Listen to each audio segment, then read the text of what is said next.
Well, this is a regular beginning with Zoom. Let's try to figure out everything.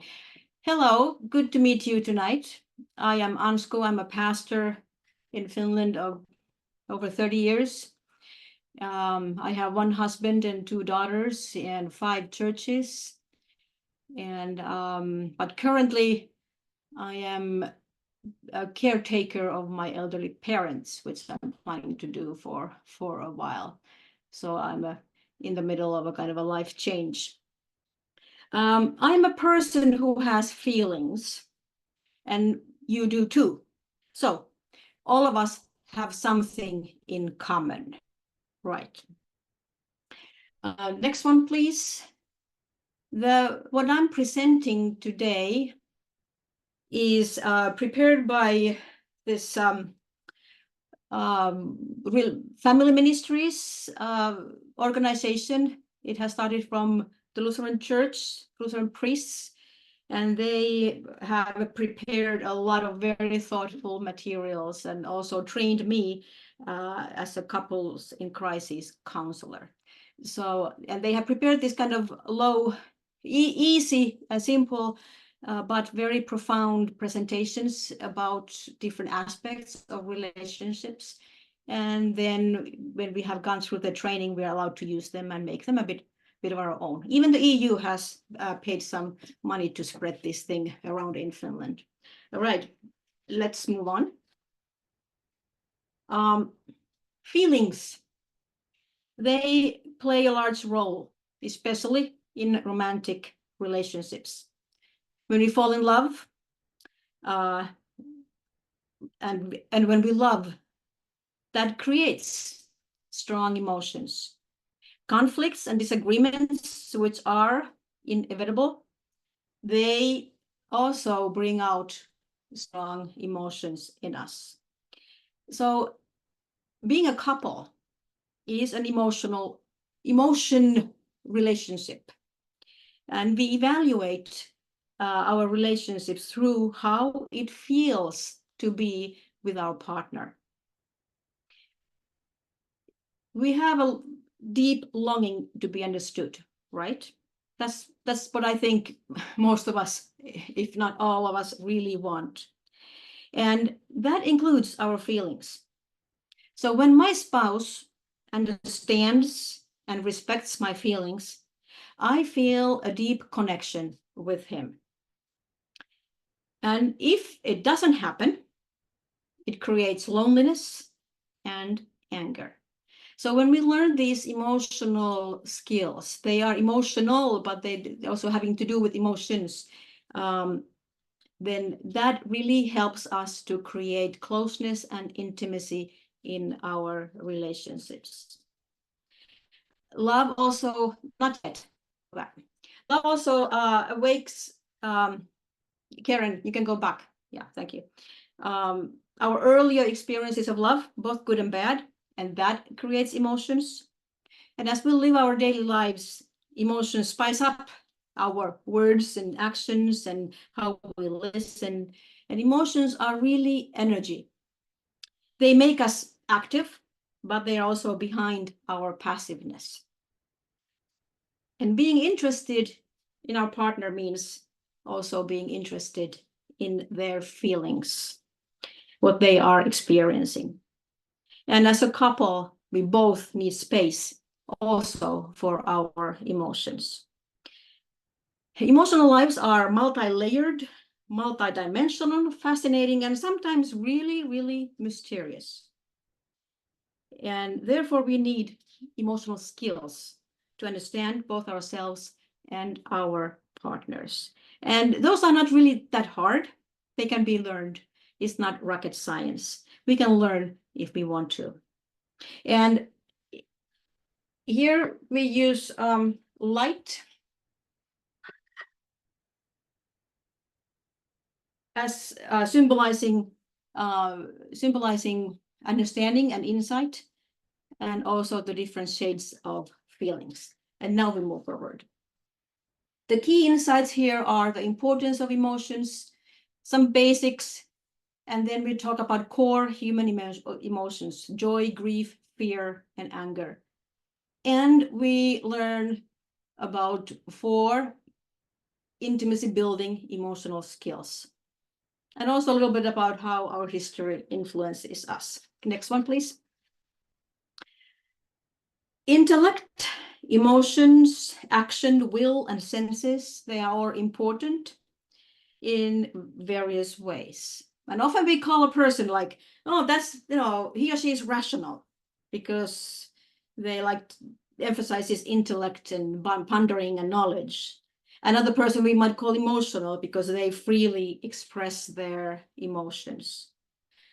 We might talk about a man or a woman of action, because they just get things done. Or a man or a woman of strong will, because they are very goal-oriented and determined. Somebody might be a sensual person, because they appreciate beauty and experiences, especially. But none of us is just one of these things. We have them all.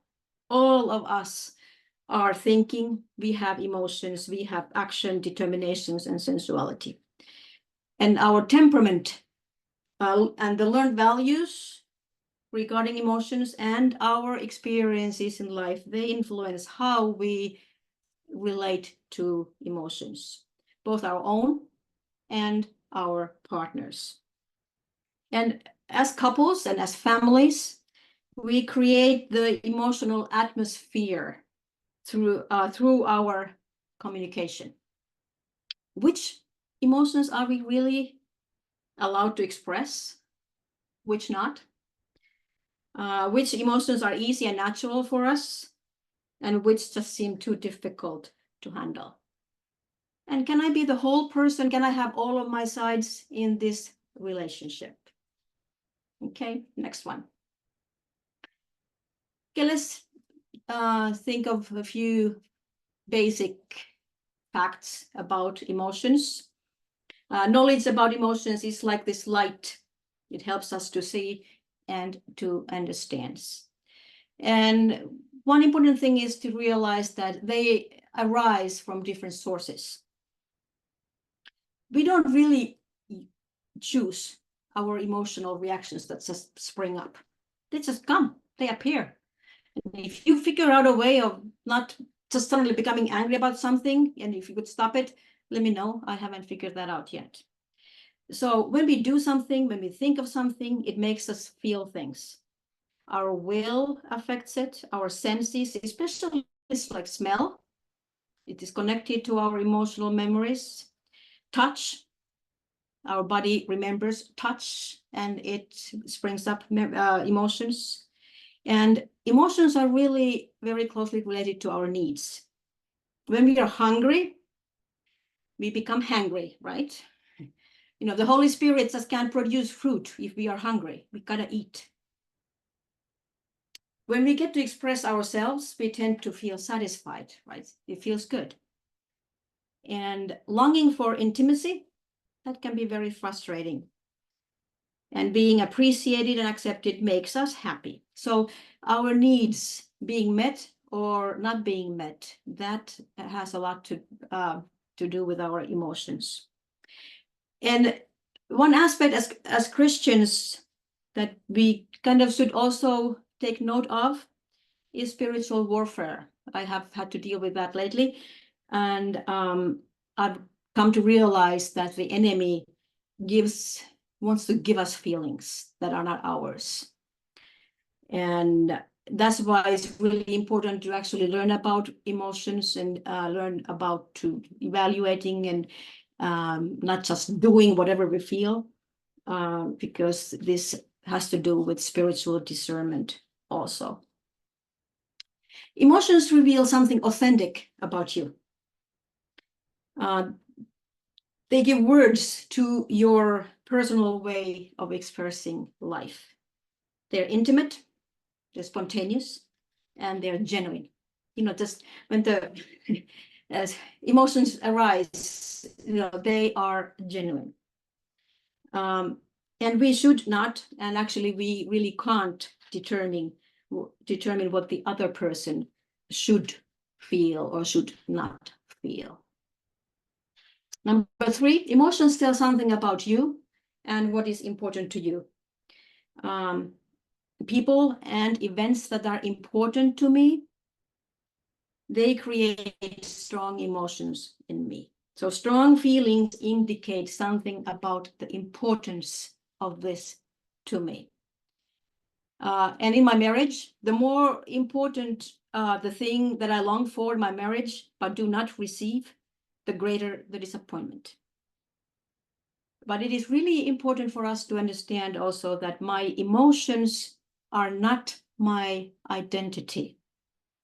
If I feel a flash of jealousy, it does not mean that I'm a jealous person. If I feel hopeless about something, it does not mean that I am a gloomy pessimist. Our feelings can become part of our identity if we reinforce them by thoughts. For example, feeling of not belonging or being an outsider. You know, you might get that feeling. But if you keep on thinking that, you strengthen it. If you keep thinking that, you know, nobody likes me and there's something wrong with me and I do not belong, I should go away. Thinking these thoughts long enough will incorporate them to your identity. And number 4, even your most private feelings are part of common humanity. We might think that, you know, nobody else is feeling like this, but if we share our feelings with others, we learn that it's amazingly similar kind of things we feel and experience.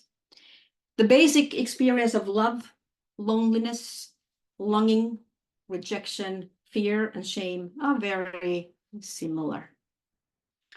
And number 5, feelings are feelings. They are not right or wrong, good or bad. And we might have a hard time with this because, come on, jealousy and anger, they're bad. But here we are talking about an involuntary reaction. Emotions that arise and are not chosen. They just come up. Some of them are pleasant, some of them are painful, but you can't refuse them. They just come. They appear. What we do with them, what we choose to keep on thinking about them, what we nourish, that can be good or bad. And number 6, this is a very helpful thought to me. Even difficult emotions are your friends. God has created us with the capacity to feel all these emotions. And if we view the scary and the difficult emotions as messengers, as friends with important information for us, then we don't have to be so afraid of them. The wise will notice the emotions and try to understand what's behind it. Why do I feel like this? Where does this come from? Holy Spirit, can you help me to hear what I need to hear and understand what I need to understand? And we don't have to judge ourselves or guilt trip ourselves because of these feelings, but to treat them as messengers who have our best in their heart. Of course, if I have shouted in rage over a small thing, yeah, that is embarrassing, of course.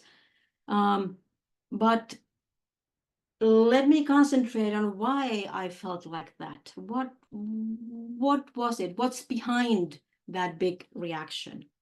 What important can I learn from my outburst? And the 7th one that I added there is the thought also that has been very, very helpful to me, is that emotions are not meant to be settlers. They are travelers. They're visitors. They come, they show up. We can notice them. Oh, you're here. We can feel them. We can think about them. We can learn from them. And then they have a cycle, you know, and then they go.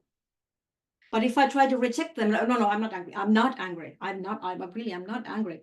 You know, that just keeps them stay behind longer. And I have met a person who was like, I am not angry at all. Okay, you. No, she was not connected with her feelings, and she couldn't fathom the idea that she was actually really, really angry, which she had a lot of good reasons to be. All right, next one.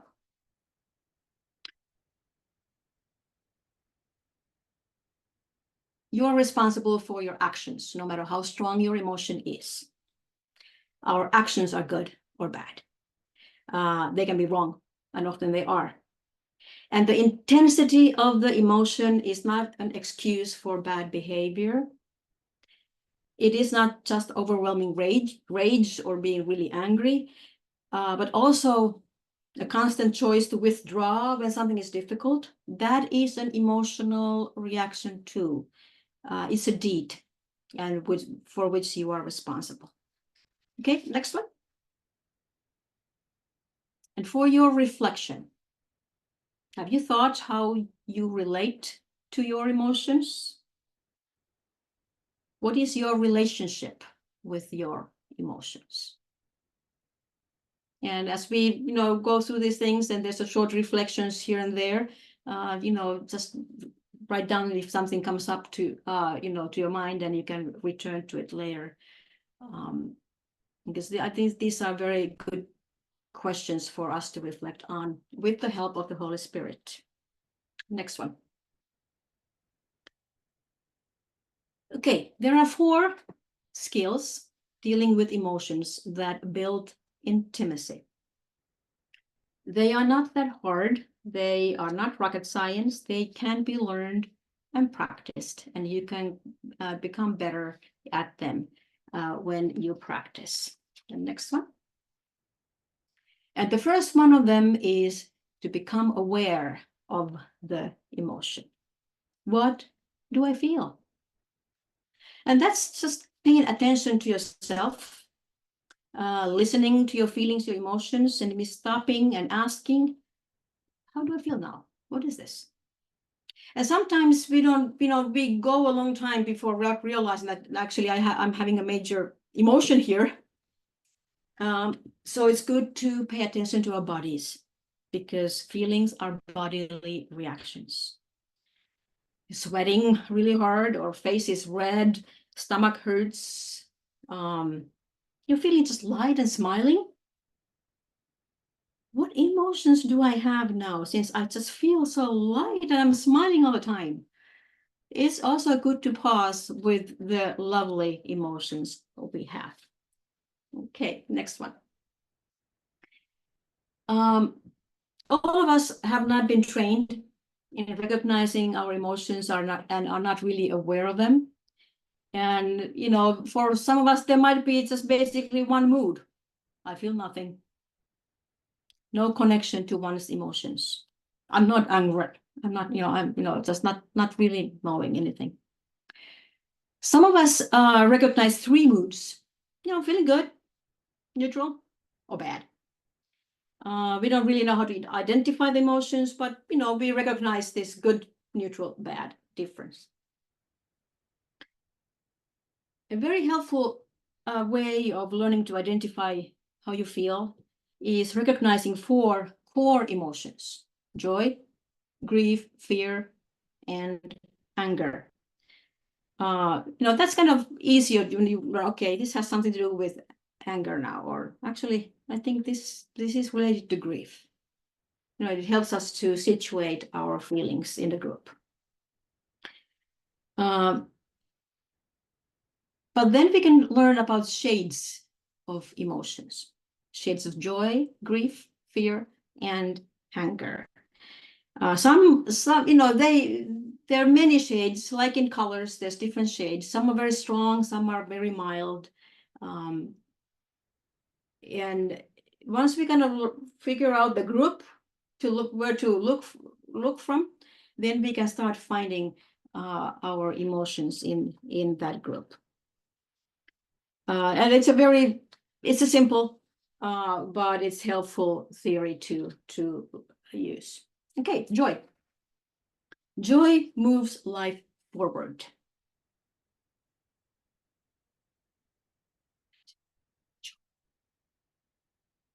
Your strength is joy in the Lord, right? And there are so many different shades of joy, many different kinds of joy. We can be amused or excited, relieved or restful. It feels different to be satisfied or blissful. And in this lecture here, yellow, and this is trying to be yellow, represents joy. And all of us have our personal ways of experiencing joy. For the other spouse, it might be typically just peacefully satisfied and calm and serene. And other one can be just all bubbles with excitement. So we have different ways of experiencing joy. The purpose of joy is not just to entertain us. It is to move us forward in life.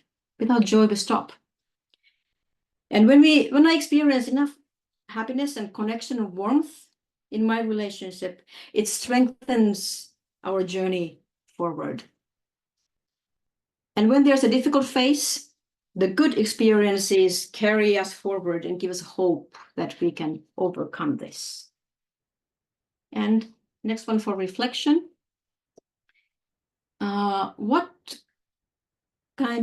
What shades of joy did you experience in the beginning of your relationship? Find some of these. Did you feel free and balanced, or courageous and strong and energetic, enthusiastic, smitten, fascinated? All kinds of lovely shades to experience. And if you are with someone, write them down and share them later. This is what I felt then. All right, let's move forward. Grief. Grief helps us let go. Shades of grief are also different. It is not the same to feel down or to be inconsolable, to miss someone, or to be lonely. These shades describe feelings of grief, not just the grieving process. That's a bit different. And blue has been chosen to represent grief here. Grief has at least two tasks: to help us let go, to give up something that we have had. Grief is a natural way for us to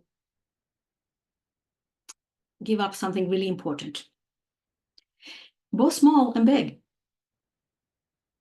Loss can feel like an empty space within us. Losses of different levels are part of our everyday lives. Now, my youngest child went to school in Toimonlinna, the Adventist school. So, and I'm really happy about that. I enjoy it that she's having a good time. But I also lost that phase of life when there's a child at home. So losses and joys go also together. Intensity of longing varies. Longing for your partner coming back from a trip is different from longing for a life partner that you haven't found yet. So is there space in our families, in our relationships, in our marriages, also to be blue, disheartened, or sorrowful? Is there space for tears? I had learned as a child that crying is really weak. That was a very strong message that I got.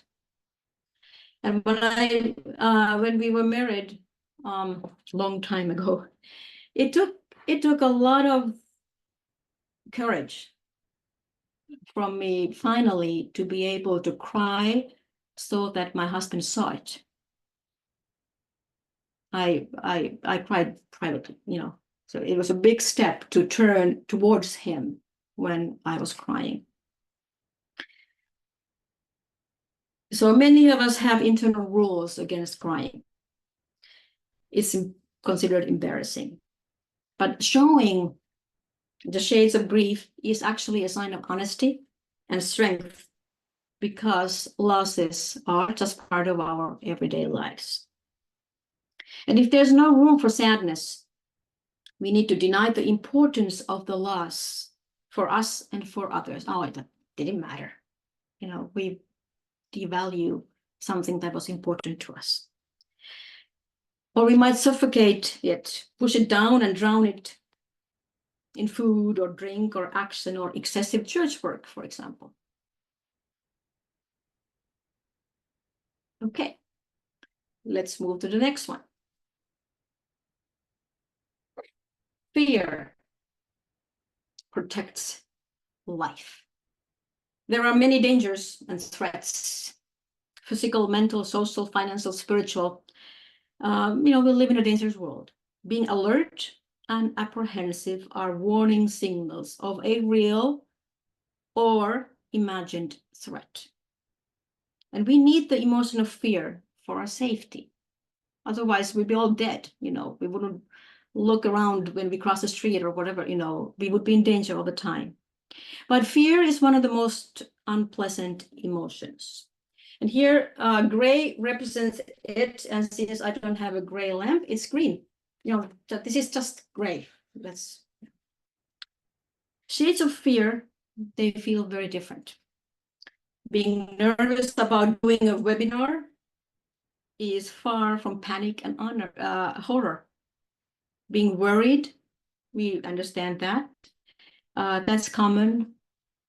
We might have been taught that adults do not show fear. Yet the real courage is to face the feelings of fear. Corrie ten Boom said this famous thing that courage is fear that has prayed. And I think that is really well said. Intimacy requires safety.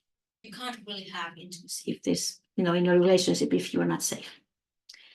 And it's really important that neither one of us has to be on guard regarding the other one or have to be afraid of psychological, spiritual, social, or physical violence or bullying.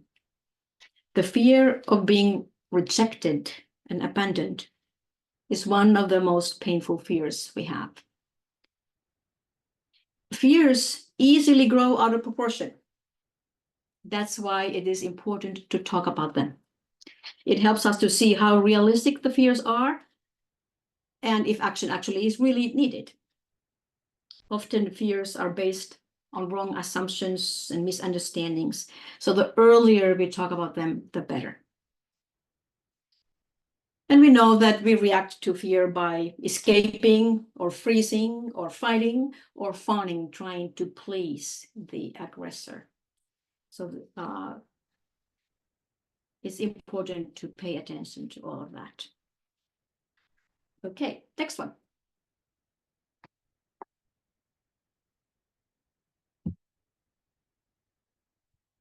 Anger. Anger defense. It is really crucial for all of us to be able to say no. And that's the message behind shades of anger. When I become irritated, it's really good to pause and to ask myself, what am I saying no to? The purpose of anger is to protect the boundaries, protect the integrity of people. Those boundaries may deal with our bodies, our experiences, our expertise, our actions, our space, whatever. If I'm not able to say no, I often extend myself beyond what I can deal with as I try to please others, and then in the end, nobody gets benefits. So here, the color red represents anger. Anger is a strong word, right? And it's like, okay, I feel uncomfortable saying really that I'm angry, or that I would hate or something like that. But the shades, they're different. Being irritated is different from rage. Being displeased is different from being resentful. So learning to find the shade of anger, the right one, is really helpful. There's a lot of energy in anger. That's the most energetic feeling we often have. And but for many of us, it is a bad and forbidden feeling. And we feel like we're bad Christians, and I still haven't become, grown spiritually. And how come I'm still getting angry? I've been a Christian since year whatever. But anger, the rising up of anger, is an involuntary reaction. And as a traveling feeling, it is not the same as cherished hatred and bitterness. Those poison us and those around us. But just getting the feeling, this very important message that it has to help us, to defend us, to protect us. Okay, next one. Anger often masks harder to handle emotions. This iceberg theory is helpful. And anger is easily seen. It's easier for me to recognize, and other people recognize anger. And I've read about studies that actually tell that our brains and our body can detect anger in another person, even though they really wouldn't express it in any way. We are really our bodies really easily pick that up. And I had just been learning about this when I was discussing. A person came to church after church, and everybody was gone, and I was talking with him, and suddenly I realized that if that guy has a gun, he's gonna shoot me. I didn't have much basis for it, but I just and then I because I had learned this, I said, okay, I need to trust this thing, and not just think, oh no, whatever. And I was able to, I rose up and walked outside and opened the door for him, and he threatened me and whatever, but he left, and I was able to get to safety. So yeah, our bodies and our minds are really easily pick that up. But beneath this big anger, I don't know what his anger was. What did he actually have below his anger? Was there fear of loss or loneliness, hurt and shame, fear of rejection, feelings of worthlessness? And that's why also stopping with our anger and asking the Holy Spirit to tell us, what is it that makes me so angry about this, is very helpful for us. And an example, let's say I'm worried because my husband is late. And that worry turns into fear that something must have happened to him because I can't reach him. And when he finally comes up, I might just be really angry, full of rage. So, how come you never called me? And when actually the whole thing is about worry, fear of loss, and much love towards him. So what's below our anger? All right, next one, please. So how come with this core emotions, there's only one nice one, only one with joy, and then we have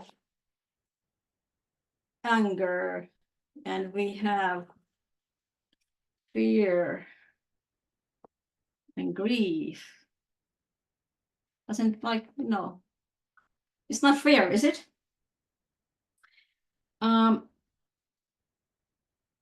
But the way we can think about it is that joy is really the core emotion of all. How can I make it like higher? Yeah, I'm here somewhere. It's the core emotion of core emotions. The importance of shades of joy are key to everything, really, when we consider the quality and meaning of life. Even in the most terrible circumstances, a glimpse of hope, a little bit of joy can give us strength to endure and to move forward. Joy is the key to zest of life, for life, will to live. So when we think about the function of grief, fear, and anger, we can actually notice that they surround joy to protect it. Grief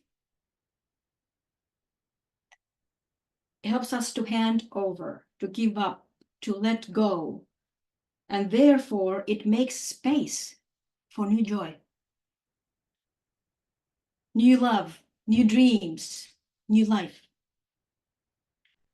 And if I do not dare to grieve and admit the pain of letting go, I will become a storage place for tears not shed and grief not grieved. And that's going to hinder me from living and moving forward. A friend of mine, her husband committed suicide.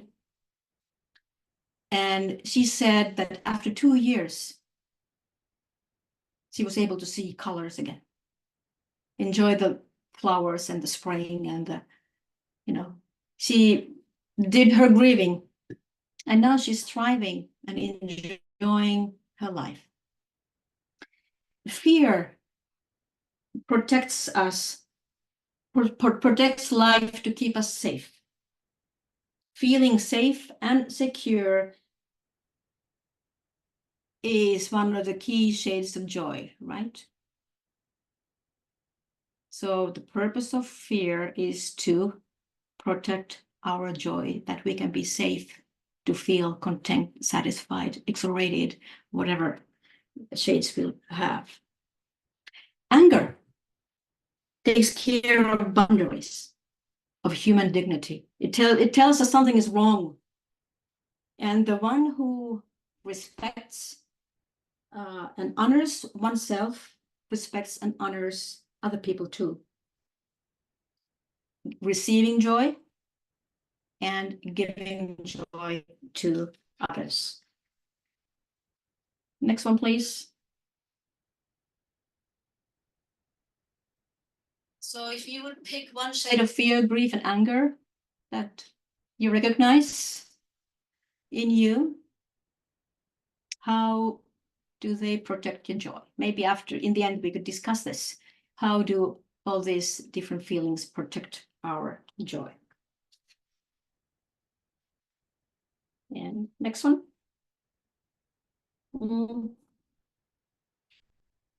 Yeah. All right. Now we go to, this was about the skill number 1, becoming aware of our emotion. Now we'll talk about 2 and 3. Name the emotion and tell your partner about the emotion. Next one. Once you kind of figure out, okay, I'm nervous, I'm excited. Just you have the word for it. It is really helpful to have a word for how I feel. Then I can listen to his message. What makes me nervous? Why am I so excited? It's really helpful to say, I feel so empty without. These shocking news keep distressing me. I'm scared. I'm offended. I'm resentful. I feel peaceful and content. And, you might be all excited, but your partner might be really nervous. Wouldn't it be good to know about that when you are doing something together? The next one. is telling your partner about the emotion. I am excited. Oh, I am really nervous. By sharing your emotion, you show trust and appreciation to your partner. You are safe enough for me to disclose my emotions to you. And by doing that, we build intimacy. I dare to reveal myself. You did that too. You know, we feel a connection there. Often we think we are sharing our emotions and feelings when we actually are not. And the next one, it's easy to confuse thoughts and feelings. So sharing an emotion would be, I'm worried because we both work long hours. Sharing a thought is, I think we should shorten our work days. This will end badly if we don't. Or I'm frustrated that we are discussing the same thing once again. That's feeling. But if I say, we don't move forward with this, neither one of us does what we have agreed together. That's a thought. Okay, let's move on. We come to the fourth skill, receiving and honoring your partner's emotion. Let me now move this a little bit so we can see me. Let's keep that there. Okay, receiving other persons, especially a partner, you know, someone further away, and it's easier to receive their feelings and honor them. But, you know, the one closest to me, easy or difficult? It is learnable. You know, it's not that hard, but of course it is a bit hard, but it means that I'm quiet. I'm listening with my ears, with my heart, with my mind, with my eyes. I'm interested. I am trying to understand and learn what my partner is feeling. I empathize. I am present without hurry. Okay, no, okay, say it. No, I need to go. So, you know, just I'm interested enough to be without hurry. And I'm letting him to have the feeling he is having and not saying, well, no, that's wrong. You know, it's not really like that, that's not honoring it. Receiving your partner's emotion is easier when you remember it is not your emotion. It's theirs. That has been a very helpful thought, you know, for me to understand and to keep in mind when I'm dealing with all kinds of people. They have their feelings, I have mine. If they are sad or angry, I don't have to be. I'm honoring their feeling by listening, by being there, by trying to understand, but I don't have to be just as despaired as they are.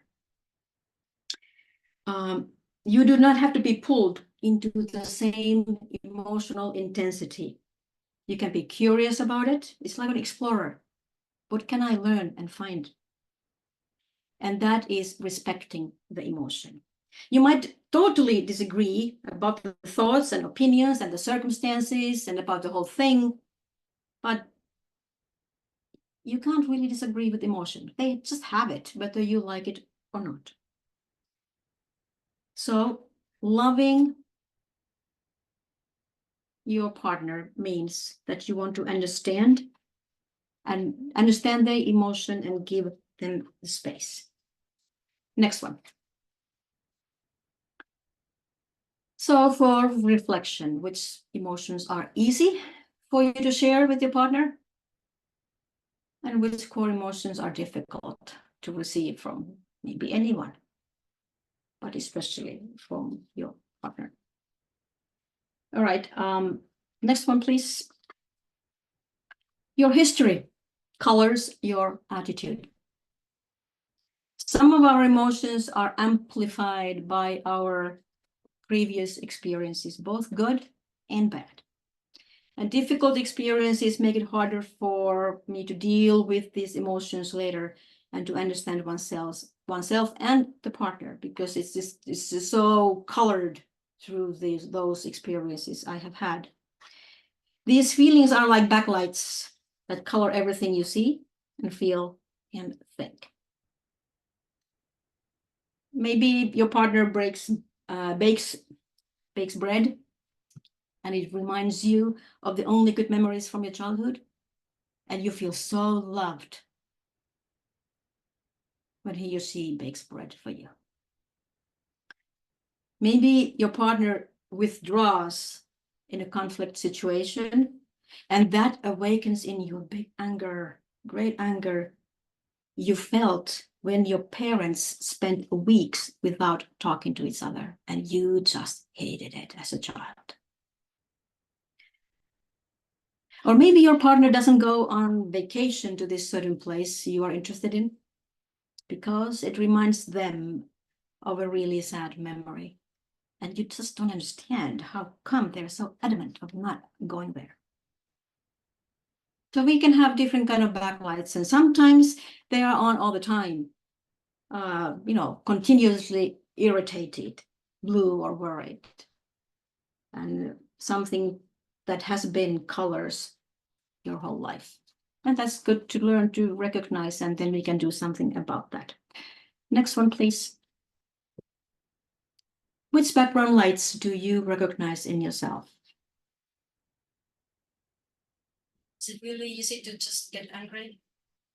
Or is my go-to emotion when something is difficult to be depressed? This is something that comes really easy to me. A little bit too easy. All right. Next one. We'll go through the key points and of this presentation. I'll let you kind of see them and remind yourself. And after that, we can open for discussion. And I'm sure you have much wisdom regarding emotions. So let's share it with each other. So Karen, could you just kind of slowly go through the slides?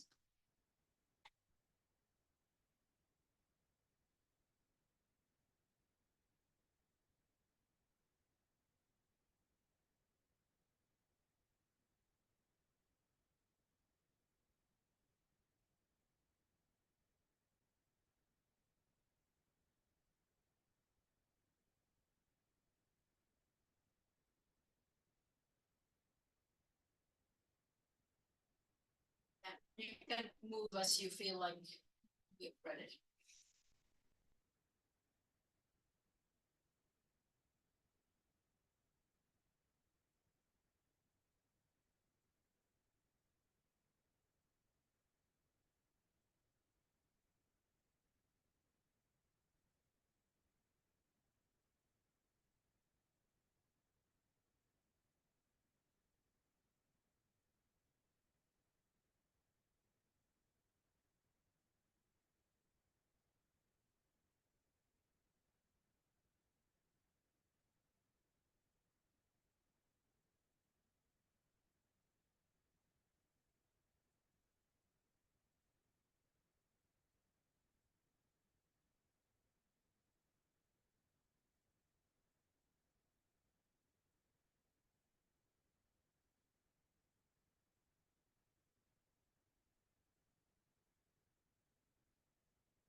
All right.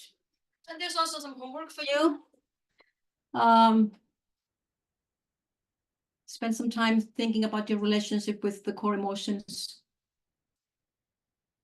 And then recall a situation in your relationship when you experience a very difficult emotion, but left the experience with a positive feeling. and an experience of being loved. What emotion was it? What caused emotion? And what made you feel loved? What made the difficult emotional experience positive for you?